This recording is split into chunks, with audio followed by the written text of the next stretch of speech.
नमस्कार बच्चों, आज हम भारतीय संघीय व्यवस्था के आधारभूत तत्वों के बारे में चर्चा करने वाले हैं। इससे पहले हमें संघीय व्यवस्था क्या होती है इसके बारे में हम चर्चा करते हैं। देखो, सत्ता की शक्तियों के वितरण एवं सत्ता के विभिन्न स्तरों के आधार पर शासन प्रणाली दो प्रकार की पाई जाती है, आत्मक शासन प्रणाली और एकात्मक शासन प्रणाली। अपन सबसे संघात्मक शासन प्रणाली।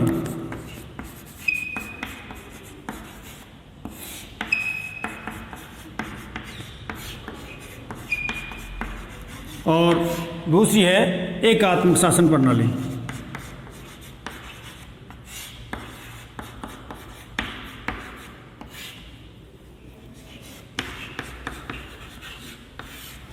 अब देखो, संघात्मक शासन प्रणाली है वो दो तरह से इसका निर्माण होता है। एक तो क्या है, खूब सारी स्वतंत्र इकाइयां मिलकर एक बड़े संघ का निर्माण करे।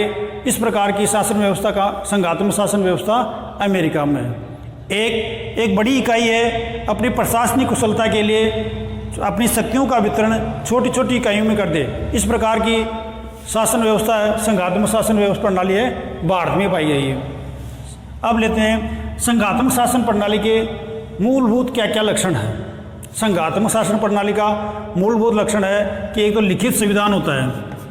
केंद्र और राज्यों के मध्य जो समझौता होता है वो लिखित होता है, और लिखित और कठोर, लिखित व कठोर संविधान होता है। दूसरा इसका महत्वपूर्ण लक्षण है कि इनमें क्या है, केंद्र और राज्यों के मध्य जब कोई विवाद हो जाए तो उन विवादों के निपटारे के लिए एवं संविधान की समीक्षा के लिए एक स्वतंत्र और निष्पक्ष न्यायपालिका पाई जाती है। इसमें स्वतंत्र व निष्पक्ष न्यायपालिका।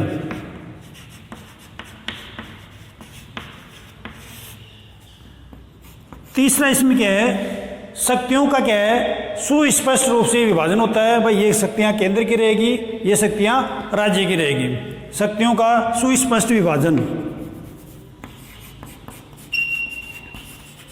शक्तियों का सुस्पष्ट विभाजन होता है इसमें।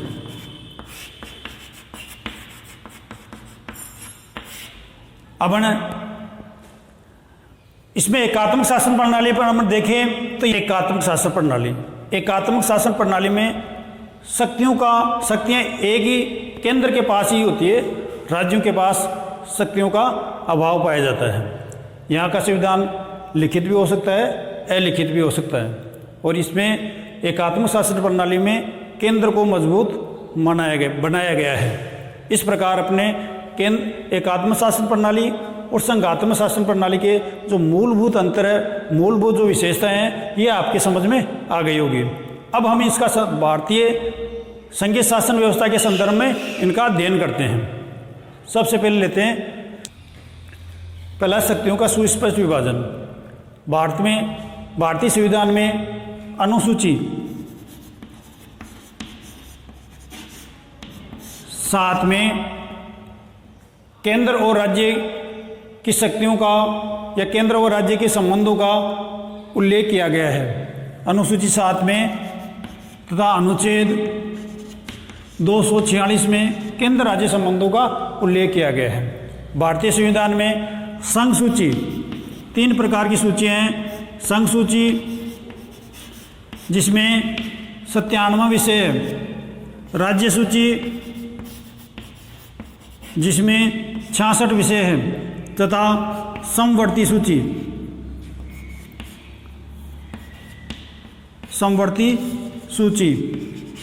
इसमें 47 विषय हैं। इस प्रकार भारत में केंद्र और राज्य के मध्य शक्तियों का सुस्पष्ट रूप से विभाजन किया गया है। इन सूचियों में संघ सूची के 97 विषय पर कानून बनाने का अधिकार केंद्र को है। कानून बनाने का अधिकार इसमें किसको है? केंद्र को। इसमें राज्य सूची में जो 66 विषय है उन पर कानून बनाने का अधिकार राज्य को है। और समवर्ती सूची में जो 47 विषय है उनमें कानून बनाने का अधिकार केंद्र व राज्य दोनों को है, केंद्र प्लस राज्य दोनों को है। एक और है अवशिष्ट शक्तियाँ, अवशिष्ट शक्तियाँ, इसमें यह है हमेशा केंद्र के पास रहती है।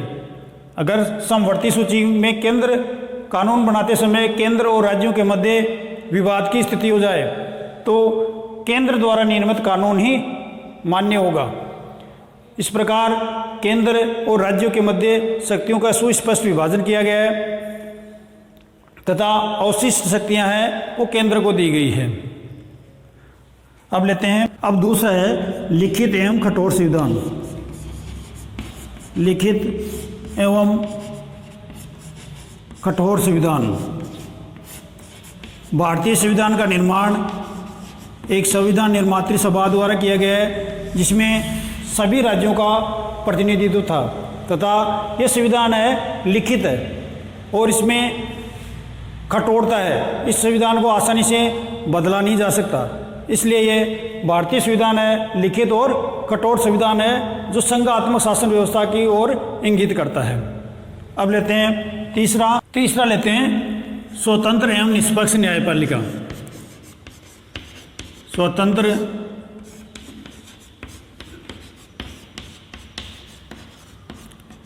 एवं निष्पक्ष न्यायपालिका।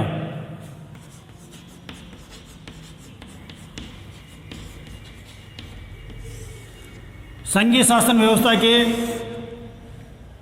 सफलतापूर्वक संचालन के लिए न्यायपालिका का निष्पक्ष और स्वतंत्र होना अति आवश्यक है। भारतीय न्यायपालिका भी निष्पक्ष और स्वतंत्र न्यायपालिका है। समय समय पर न्यायपालिका ने केंद्र और राज्य के मध्य विभिन्न विवादों का निपटारा सफलतापूर्वक किया है। इस प्रकार हम कह सकते हैं कि भारतीय शासन व्यवस्था में संघीय शासन व्यवस्था के ढांचे को जो मजबूत करने का कार्य किया है वो स्वतंत्र न्यायपालिका ने ही किया है। अब लेते हैं अपन आगे, चौथा है संविधान की सर्वोच्चता।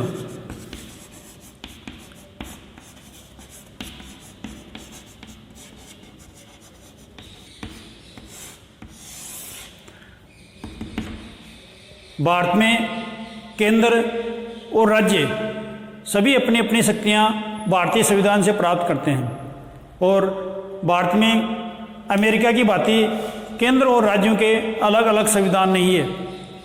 अमेरिका में राज्यों के अलग संविधान होता है और केंद्र का अलग संविधान होता है, ऐसा भारत में नहीं है। भारत में एक ही संविधान है जिससे केंद्र और राज्य को दोनों अपनी अपनी शक्तियाँ प्राप्त करते हैं। इस प्रकार भारत में भारतीय संविधान में भारतीय शासन व्यवस्था में संविधान सर्वोच्च है। पांचवा है एकल नागरिकता।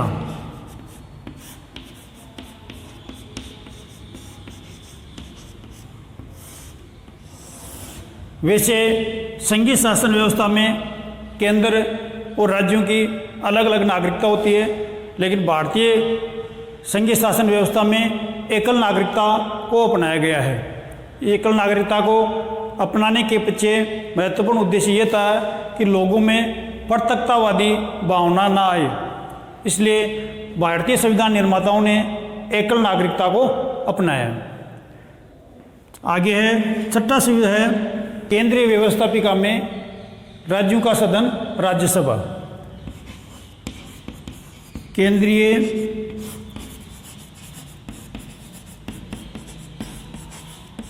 व्यवस्थापिका में राज्यों का सदन।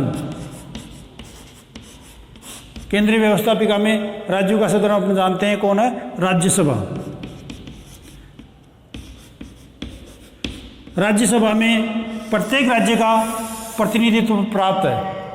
ये सब भारत में संघीय शासन व्यवस्था को एक मजबूती प्रदान करते हैं। राज्यसभा में प्रत्येक राज्यों का प्रतिनिधित्व होने के कारण ये राज्यों का सदन कहलाता है। ये भारतीय शासन व्यवस्था के लिए, संघीय शासन व्यवस्था के लिए एक महत्वपूर्ण आधार है। सातवां है राज्यपाल का पद।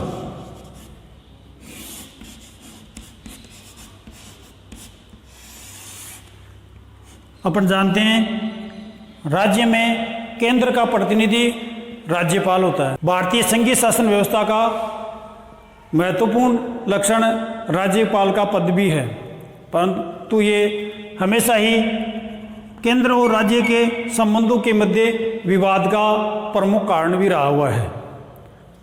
अब लेते हैं अपन इन लक्षणों के आधार पर अपन कह सकते हैं कि भारतीय जो शासन व्यवस्था है एकात्मकता से ज़्यादा संघात्मक शासन व्यवस्था है। इस प्रकार भारतीय संविधान संघात्मकता की ओर ज़्यादा झुका हुआ है। अब हम लेते हैं एकात्मक शासन व्यवस्था के लक्षण। भारतीय संविधान में केवल संघात्मक लक्षण ही नहीं पाए जाते हैं, भारतीय संविधान में एकात्मक लक्षण भी पाए जाते हैं जिनका अपन विश्लेषण करते हैं। पहला है एक संविधान। एक संविधान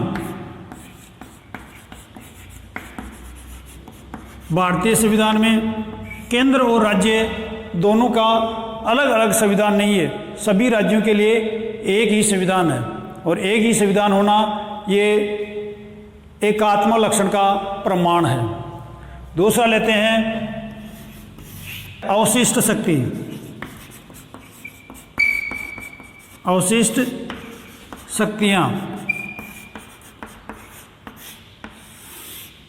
भारतीय संविधान में अवशिष्ट शक्तियों को केंद्र के पास रखा गया है तथा अनुच्छेद 248 के तहत इन सूचियों पर कानून बनाने का अधिकार केंद्र को दिया गया है। इस प्रकार हम कह सकते हैं कि ये क्या है, एकात्मक केंद्र को मजबूत करने का कार्य किया गया है जो एकात्मक लक्षण को प्रदर्शित करता है।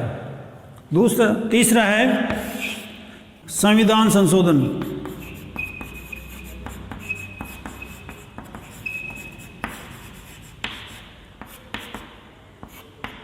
भारतीय संविधान में अनुच्छेद 368 द्वारा संशोधन किया जा सकता है और अधिकांश संशोधन साधारण बहुमत द्वारा ही हो जाते हैं। इस प्रकार संविधान संशोधन में राज्यों की महत्वपूर्ण भूमिका नहीं हो पाती, केंद्र की महत्वपूर्ण भूमिका होती है।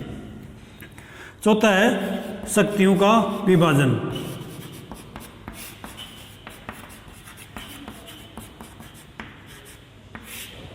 अपन देखते हैं कि संघ सूची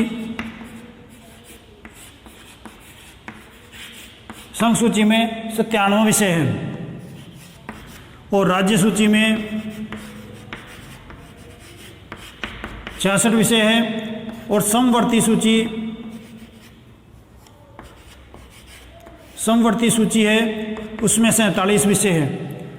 इन सूचियों को देखने से स्पष्ट होता है कि संघ सूची को बहुत बड़ा किया गया है, राज्य सूची को बहुत छोटा किया गया है, यानी जो महत्वपूर्ण विषय है वो संघ सूची में डाल दिए गए हैं। और समवर्ती सूची में भी अगर राज्य और केंद्र के मध्य टकराव की स्थिति होती है तो केंद्र द्वारा निर्मित कानून ही प्रभावित होता है। इन सूचियों को अध्ययन करने से स्पष्ट होता है कि भारत में केंद्र को अधिक मजबूत किया गया है जो कि एकात्मकता का लक्षण है। पांचवा है आपातकालीन शक्तियाँ। आपातकालीन शक्तियाँ भारतीय संविधान के अनुच्छेद 352, 356 और अनुच्छेद 360 के तहत आपातकालीन शक्तियों का प्रावधान किया गया है। यानी अनुच्छेद 352, 356 व अनुच्छेद 360। अब ऐसी स्थिति में क्या है, संघ मजबूत हो जाता है और राज्य की जो सरकारें हैं वो निलंबित हो जाती है, जो कि क्या है, एकात्मकता का लक्षण है। इस प्रकार क्या है, आपातकालीन शक्तियों इन अनुच्छेदों के तहत भारतीय शासन व्यवस्था में केंद्र को मजबूती प्रदान की गई है तथा राज्यों को इस स्थिति में क्या है, कमजोर किया गया है। आपातकालीन स्थिति में भारत संघात्मक शासन व्यवस्था से एकात्मक शासन व्यवस्था की ओर चला जाता है। अब लेते हैं छठा, राज्यसभा में राज्यों का असमान प्रतिनिधित्व। भारतीय शासन व्यवस्था में राज्यसभा है, सभी राज्यसभा में राज्यों का प्रतिनिधित्व एक समान रूप से नहीं किया गया है। जनसंख्या के आधार पर राज्यसभा में राज्यों का प्रतिनिधित्व की संख्या अलग अलग है। कई राज्यों में प्रतिनिधित्व ज़्यादा है तो कुछ राज्यों से एक प्रतिनिधित्व या कुछ राज्य ऐसे भी है जिनसे कोई भी प्रतिनिधित्व नहीं है। इस प्रकार राज्य में ऐसी स्थिति में क्या है, केंद्र को मजबूती प्रदान की गई है जो कि एकात्मक शासन व्यवस्था का लक्षण है। अब लेते हैं अपन सातवां है एकल नागरिकता।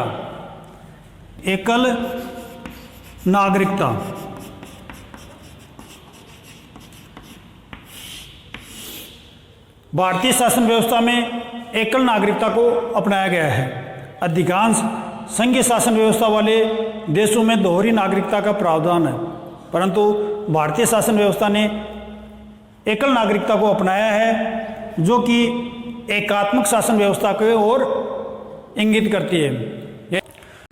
अब है 11वां है सीमाओं में परिवर्तन के लिए राज्यों की सहमति आवश्यक नहीं है। राज्यों की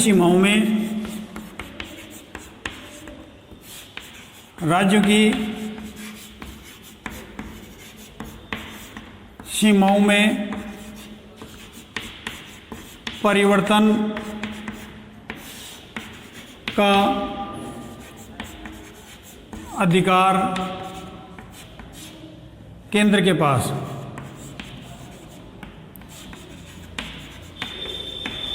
अगर किसी राज्य की सीमाओं में परिवर्तन करना है तो उस परिवर्तन के लिए उस राज्य की सरकार से अनुमति आवश्यक नहीं है।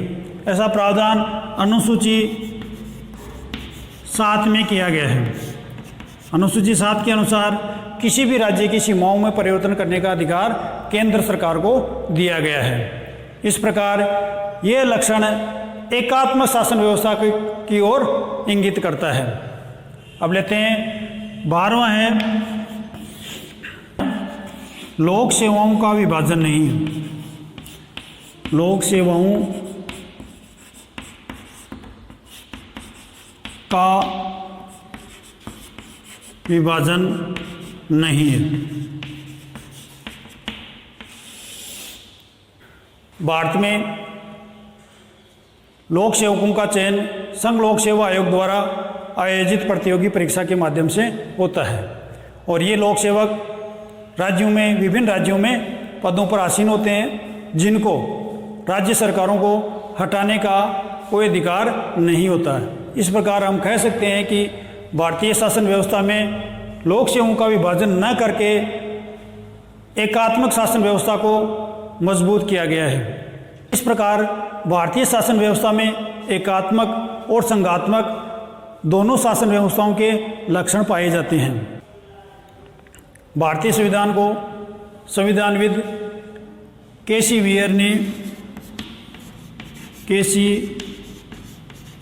वियर ने अर्धसंघीय कहा है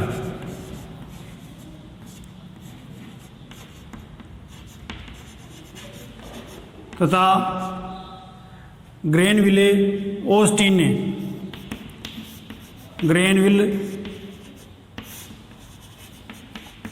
ने सहयोगी संघवाद कहा है। सहयोगी संघवाद। डॉक्टर अंबेडकर ने इसे कठोर संघीय ढांचा मानने से इनकार किया है तथा मॉरिस